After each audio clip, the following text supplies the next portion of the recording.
حضرت مالک بن دینار فرماتے ہیں میں توبہ کرنے سے پہلے بہت بڑا شرابی تھا، میری 2 سال کی بیٹی تھی، میں شراب پینے لگتا تھا تو میری شراب گرا دیتی تھی، کہتی ابا میں تجھے گناہ نہیں کرنے دوں گی۔ 2 سال کی بیٹی، فرماتے میری بد نصیبی دیکھو میری بیٹی فوت ہو گئی۔ ایک رات میں خواب دیکھتا ہوں کہ دوزخ جنت کے فیصلے ہو رہے ہیں، قیامت قائم ہو گئی ہے، میرے لیے دوزخ کا حکم آ گیا، میرے پیچھے ایک بڑا سا اژدہا، بڑا سا سانپ بھاگنے لگا۔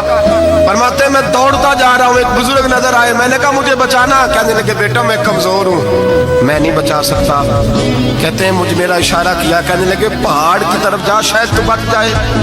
کہتے ہیں میں پہاڑ کی طرف جا رہا تھا تو وہاں سے بیٹی آ رہی تھی، میری بیٹی دوڑتی آئی، میری گود میں بیٹھی اور اژدہے سے کہنے لگی دفع ہو جا، تو میرے ابو کو نہیں جلا سکتا۔ کہتے ہیں وہ 2 سال کی بیٹی کی آواز سن کے وہ اژدہا بھاگ گیا، میری گود میں بیٹھ خواب دیکھنا، میری داڑھی سے کھیلنے لگی، کہنے لگی ابا میں تجھے منع کرتی ہوں نا شراب نہ پیا کر شراب۔ میں نے کہا بیٹے یہ کیا ہے سارا کچھ؟ کہا ابا جی یہ تیرے برے عمل ہے جو اژدہا بن۔ تو بزرگ کون تھے؟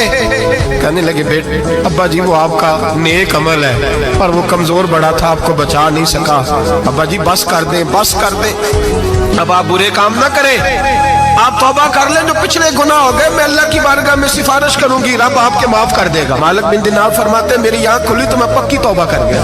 بیٹیاں تو بخشوانے آئی ہیں دنیا میں، بخشوانے، اور یہاں لوگ فخر کرتے ہیں، فخر سے بتاتے ہیں، کہتے ہیں میرے بیٹے کے 15 رشتے ہیں، شاید مجھے قرآن دازی کرنی پڑے، شرم کر، حیا کر۔ لوگیوں کی بیٹیوں کے بارے میں اس طرح کے انداز اختیار کرتا ہے، تو گناہ کرتا ہے پھر اس پر تو پھولتا نہیں سماتا، اور تو پھر تجھے حیا نہیں آتی۔ لوگ ٹیس کرتے ہیں، میں نے دیکھا ہے، کیونکہ بھائی کو تکلیف دیتے ہیں، کیونکہ باپ کو تکلیف دیتے ہیں، اذیت پہنچاتے ہیں۔ ڈرنا چاہیے، گناہ کرتے ہو پھر فخر بھی کرتے ہو، شرم آنی چاہیے۔